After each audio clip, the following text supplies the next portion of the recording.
السلام علیکم فرینڈس، کہانی سنو میں خوش آمدید۔ معمول کے مطابق آج بھی میں جب بچوں کو اسکول کے لیے چھوڑنے جا رہی تھی تب ہمارے کرایہ دار انکل گھر آ رہے تھے۔ میں انہیں دیکھ کر پریشان ہو گئی اور ان سے پوچھنے لگی، انکل خیریت، آپ کہاں تھے اور اتنی صبح صبح کہاں سے آ رہے ہیں؟ میری بات سن کر وہ کچھ نادم سے دکھائی دینے لگے اور سر جھکاتے ہوئے بولے، بیٹی میں تو بس باہر واک کرنے گیا تھا، گھر میں بور ہو رہا تھا نا، اسی لیے اتنا کہہ کر وہ بغیر میری اگلی بات سنے اندر چلے گئے اور میں انہیں خاموشی سے دیکھنے لگی۔ پھر وقت زیادہ نہ ہونے کے باعث میں جلدی سے بچوں کو لے کر گھر سے باہر نکل آئی اور سارے راستے یہی سوچتی رہی کہ انکل کو ایک دم سے کیا ہو گیا ہے۔ ہو سکتا ہے ان کی طبیعت نہ ٹھیک ہو، پتہ نہیں ان کی بیٹیاں ان کا خیال کیوں نہیں رکھتیں۔ یہ سوچ کر میرا راستہ منٹوں میں کٹ گیا تھا اور پھر جب میں واپس آئی تو انکل کے پورشن میں باہر لگے دروازے کو کھٹکھٹانے لگی کہ اگر وہ بیمار ہیں تو میں ان کی عیادت کر لوں، مگر مسلسل دروازہ کھٹکھٹانے کے باوجود بھی اندر سے کوئی جواب نہیں آیا اور میں پریشان ہو کر واپس اپنے والے پورشن میں چلی گئی اور جا کر اپنے گھر کے کام کرنے لگی۔ میں لگ بھگ 1 گھنٹے بعد جب سارے کام کر کے فارغ ہو گئی تو کمرے میں جا کر لیٹتے ہوئے انکل کے بارے میں ہی سوچتے میری آنکھ لگ گئی۔ پھر کچھ دیر بعد جب آنکھ کھلی تو مجھے اندازہ ہوا کہ میں کافی دیر تک سوئی رہی ہوں۔ پھر میں فوراً اٹھی اور اٹھ کر کمرے کے باہر کچن کی طرف دوڑی اور کھانا بنانے لگ گئی۔ پھر کچھ دیر بعد جب کھانا بن گیا تو بچوں کے کپڑے نکال کر استری کر دیے۔ اتنے میں ہی اپنے بچے اپنی وین میں واپس آ گئے تھے۔ میں نیچے بھاگی اور جا کر گیٹ کھول کر بچوں کو لے کر اوپر آنے لگی۔ پھر خیال آیا کہ انکل سے ان کی طبیعت پوچھ ہی لیتی ہوں۔ اسی مقصد سے میں نے ان کو آواز لگا کر دروازہ بجایا اور پھر وہ باہر نکل آئے اور پوچھنے لگی، بیٹی کوئی کام ہے؟ میں نے ان کی بات سن کر اسمائل پاس کرتے ہوئے کہا، نہیں انکل، مجھے لگ رہا تھا کہ آپ کی طبیعت ٹھیک نہیں تو اس لیے میں بس آپ کی طبیعت پوچھنے آئی ہوں۔ یہ سن کر وہ مجھے کہنے لگے کہ نہیں، آپ کی غلط فہمی ہوئی ہے، میں تو بالکل ٹھیک ہوں۔ یہ کہہ کر وہ واپس مڑے اور میرے منہ پر کھٹ دروازہ بند کر دیا۔ مجھے بہت شرمندگی ہوئی اور میں واپس اپنے پورشن میں چلی گئی۔ آج کل انکل کو اس محلے میں آئے 1.5 مہینہ ہو گیا تھا اور آج تک میں نے ان کی ایک بھی بیٹی نہیں دیکھی تھی۔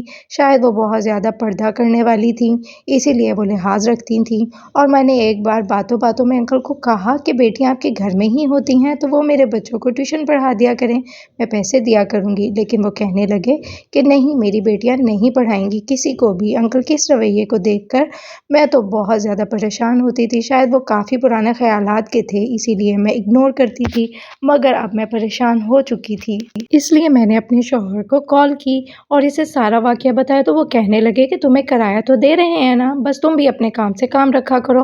اور اپنے شوہر کی بات سن کر مجھے اچھا تو نہیں لگا، مگر میں نے سوچ لیا تھا کہ آئندہ احتیاط کروں گی۔ پھر اسی رات فجر کے وقت میں اپنے گھر کی ٹیرس پر بچوں کے یونیفارم اتارنے آئی تو دیکھا انکل اس ٹائم باہر سے آ رہے ہیں۔ میں دیکھ کر پریشان ہو گئی کہ آخر انکل جاتے کہاں ہیں اور یہ کوئی وقت ہوتا ہے واپس آنے کا؟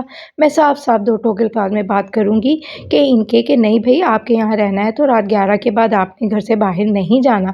بس خود ہی اپنا فیصلہ کر کے میں واپس کمرے میں آ گئی اور صبح ہونے کا انتظار کرنے لگی۔ مگر مجھے اپنی سوچ پر انتہائی افسوس ہوا جب مجھے معلوم ہوا کہ انکل کی ایک جوان بیٹی کا انتقال ہو گیا ہے، اور یہ بات سن کر مجھے ڈھیروں شرمندگی نے آن گھیرا۔ میں نے نہ جانے فجر ٹائم کیا کیا سوچا تھا اور دیکھو کیا بات نکلی۔ مجھ میں ہمت ہی نہ ہوئی کہ نیچے جا کر انکل سے افسوس کر سکوں۔ بڑی ہمت کر کے پھر بھی میں نیچے گئی اور جا کر انکل سے افسوس کر کے باقی محلے والی خواتین کے پاس بیٹھ گئی۔ وہاں جب ان کے پاس جا کر بیٹھی تو محلے والی خواتین مجھے بولنے لگیں کہ تمہیں تو پہلے ہی آنا چاہیے تھا، یہاں بھی لیٹ آ رہی ہو۔ میں حیرت کی بات ہے کہ جوان بیٹی کا انتقال ہوا ہے اور ایک آنسو ان کی آنکھ سے نہیں نکلا، اور مزید بات یہ کہ ان کی باقی بیٹیاں بھی نظر نہیں آ رہی ہیں۔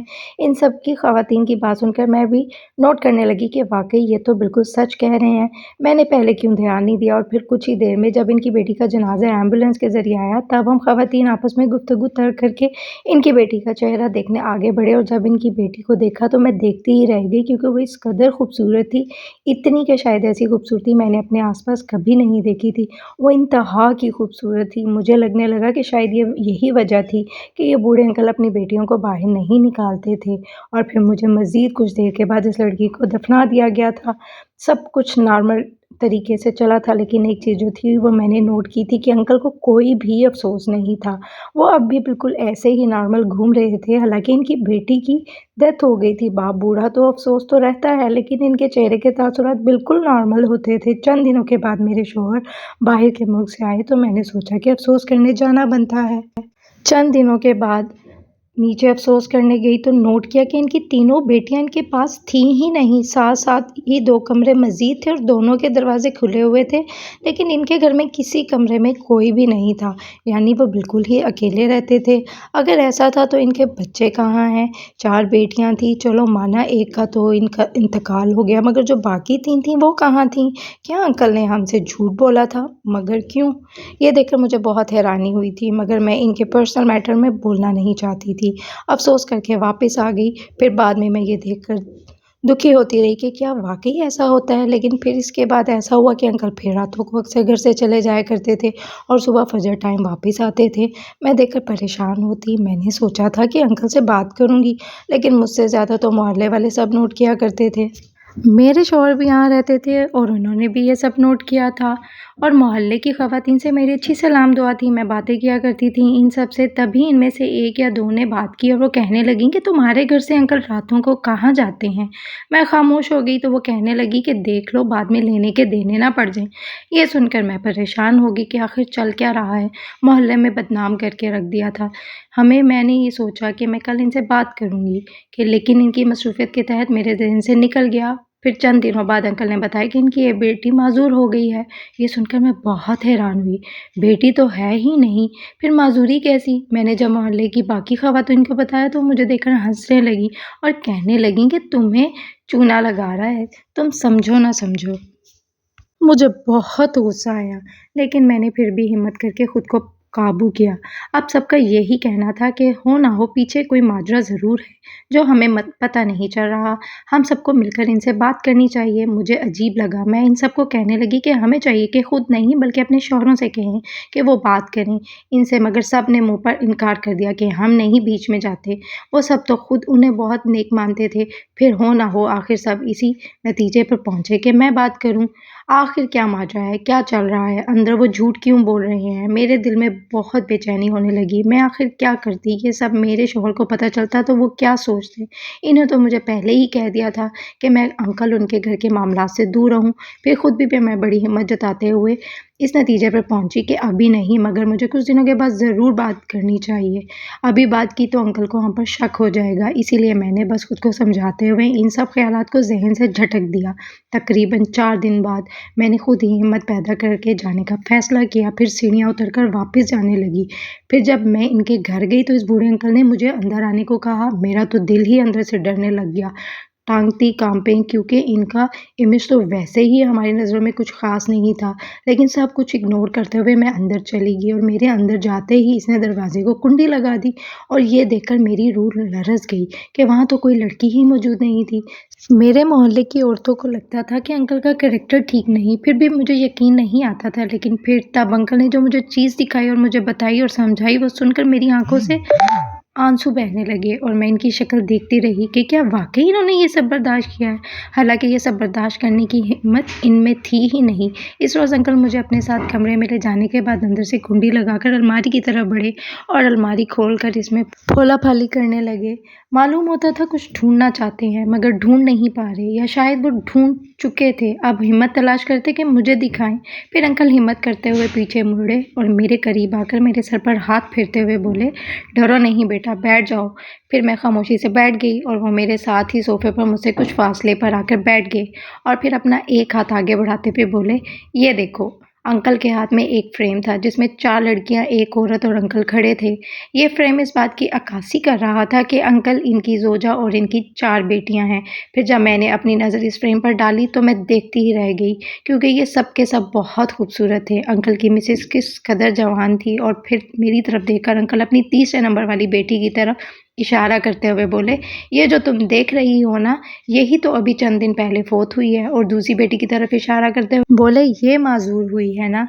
मैं नासमझी से अंकल को देखने लगी और फिर बोली कि अंकल, ये तो मुझे सब समझ आ रहा है, मगर ये सब हैं कहाँ? तो फिर ये सुनकर अंकल की आंखों में आंसू आ गए और वो कहने लगे कि मेरी 4 बेटियां हैं और चारों ही फ़ौज में हैं। 3 फ़ौज में हैं और एक नेवी की डॉक्टर थी।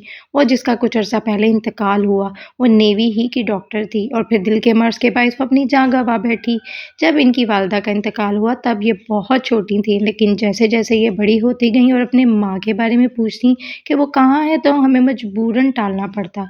गुजरते वक्त के साथ न जाने कैसे चारों बहनों को फौज से मोहब्बत हो गई और सब डट गईं कि हमें आर्मी में ही जाना है। मगर मैं इनकार कर देता कि नहीं, ये बच्चियों के लिए सेफ नहीं है, लेकिन वो सुनने वालों में से थी ही नहीं। मैंने इन तीनों को बहुत कहा कि ऐसा ना करो, लेकिन इन सब में से एक ही को हिदायत आई और वो मुझे कहने लगी कि आप टेंशन ना लें, मैं आर्मी में नहीं जाऊंगी बल्कि मैं डॉक्टर बनूंगी। फिर तब ये लड़की डॉक्टर बनी और बाकी सब आर्मी में चली गई। गुजरते वक्त के साथ सब कुछ ठीक चल रहा था, वो बहुत खुश थी, मैं भी खुश था। लेकिन एक रोज़ रात गए हमारे घर में फायरिंग होने लगी, इसीलिए मुझे अपनी हिफाजत के लिए वो घर छोड़कर यहाँ आना पड़ा था। हाँ, मेरा अपना एक घर है जो कि इधर से काफ़ी दूर है। चूँकि बेटियाँ आर्मी में हैं, इसीलिए इनको वहाँ काफ़ी दुश्मनों का सामना करना पड़ता है और इनमें से अक्सर तो घर भी पहुँच जाते थे। इसीलिए मेरी बेटियों ने मुझसे कस्में वगैरह लेकर मुझे इस घर से निकलकर कहीं और घर में रिहाइश लेने का फ़ैसला लिया। फिर हमारे घर से थोड़ी ही पास वो कोई घर ढूँढना चाहती थीं, इसीलिए जब मुझे पता लगा कि आप रेंट पर देना चाहती हैं, इसीलिए मैं फ़ौरन आपके पास गया अपने लिए जगह माँगने और अब इसी घर में रहता हूँ मैं। लेकिन हाँ, मेरी बेटियाँ अक्सर वहाँ से छुट्टी लेकर जब भी घर वापस आती हैं, तब मैं दिन दहाड़े तो सबके सामने जा नहीं सकता कि कहीं दुश्मनों को इल्म ना हो जाए, इसीलिए मैं रात के घर जाता था और फ़जर की नमाज़ के बाद वापस चला आता था, ताकि किसी को इल्म ना हो। लेकिन मैं ये भी जानता हूँ कि सब मोहल्ले वाले मुझे बुरा-भला बोलते हैं और मुझे बदकिरदार समझते हैं, मगर मैं अपनी बेटियों के लिए बहुत मजबूर हूँ। तो असल में यही वजह थी मेरे यहाँ गुमनाम रहने की, ताकि बेटियों का कोई दुश्मन मुझ पर हमला ना कर दे। मैं अक्सर इनसे कहता था कि वो आकर मुझसे मिलें, मगर वो साफ कहती थी कि अगर आपसे मिलने आ गए और वहाँ कोई दुश्मन निकल आए तो तब हम कुछ भी नहीं कर सकेंगे। इसीलिए मोहतात रहना बहुत ज़रूरी है। असल में ये तीनों एक मिशन पर निकली हुई थी, जिसमें इन्हें दुश्मन के मुँह में हाथ डालकर निकालना था और ये बहुत मुश्किल था, इसलिए वो कोई रिस्क ना लेते हुए मुझे खुद से दूर कर गईं और वो बेटी जो मेरी माज़ूर हुई है, वो भी मेरे अपने घर में इसी वक्त मौजूद है। मगर मैं कैसा बाप हूँ, जाकर मिल भी नहीं सकता कि सुबह के वक्त जाकर इसका पता ले आया करूँ। वो भी ऐसे ही अपने मिशन में काम कर रही थी कि तभी इसका बहुत बड़ा एक्सीडेंट हुआ और इसे अपनी टाँगों से हाथ धोना पड़ा। इनकी ज़िंदगियों का पहले ही कोई भरोसा नहीं, अगर मैं इनके पीछे-पीछे जाता रहा तो वो और ख़तरात में पड़ सकती हैं। इसीलिए मैं यहाँ आपके घर रहता हूँ और मेरी बेटियाँ यहाँ नहीं हैं और रातों को भी मैं इन्हीं से मिलने जाया करता था। मेरा मकसद इस घर या इस मोहल्ले में बिगाड़ पैदा करने का नहीं है, मैं तो बस अपने दिफ़ा के लिए यहाँ आया हूँ। ये कहकर अंकल की आँखों से आंसू बहने लगे। फिर वो बोले कि मैं बदबख्त हूँ, बेटियों से इस कदर दूर हूँ कि मुझे इनके दुख-सुख का अंदाज़ा नहीं लगा सकता और तुम्हारे लिए भी मुश्किलात पैदा करता रहा, मुझे माफ़ कर दो। मैं बस इस डर से किसी को ना बताता कि कहीं ये बात फैलते-फैलते दुश्मनों तक ना चली जाए और फिर सब के सब इनका शिकार बनते। बस यही वजूहात थी, इसलिए मैं ज़्यादा कुछ नहीं था। माफ़ कर दो, बेटियाँ फ़ौज में हैं ना, इसलिए मैं बहुत सख्त हो चुका हूँ। मेरा दिल बस सब्र करना पड़ता है। मैं भी सब्र ही कर रहा हूँ कि जैसे एक आई है वापस, वैसे अभी बाकी तीनों ने भी आना है। अफ़वाज में शामिल हर इंसान को और इसके घर वालों को बहुत कुछ सहन करना पड़ता है। जिगर चाहिए अपने बच्चों या इन बच्चों को फ़ौज में भर्ती कराने के लिए। मैंने तो फिर 4 बेटियाँ इस वतन की हिफाजत में हाज़िर की हैं, एक को तो कुर्बान कर दिया है। तमाम अफ़वाज के अहलो-अयाल जो इस कदर साबिर होते हैं, इनकी बात सुनकर मैं काफ़ी देर इन्हें देखती रही, इनका सब्र देखती रही, आँखों से मुसलसल आंसू बहते रहे और ये अंदाज़ा लगाती रही कि हम बहुत ज़्यादा गलत थे, हमारी सोच गलत थी। वो लड़कियाँ जो मुहाफ़िज़ थीं, इनके बारे में मैंने नहीं सोचा और ना जाने क्या-क्या बुरा-भला बोलती रही। अंकल की माफ़ी माँगने वाली बात सुनकर मुझे बहुत अफ़सोस हुआ और मैं उनसे माफ़ी माँगती हुई कमरे से बाहर चली गई। तब मुझे समझ आया कि अंकल इतने बहादुर क्यों हैं कि बेटी का जनाज़ा सामने पड़ा था तो वो बिल्कुल ख़ामोश बैठे थे।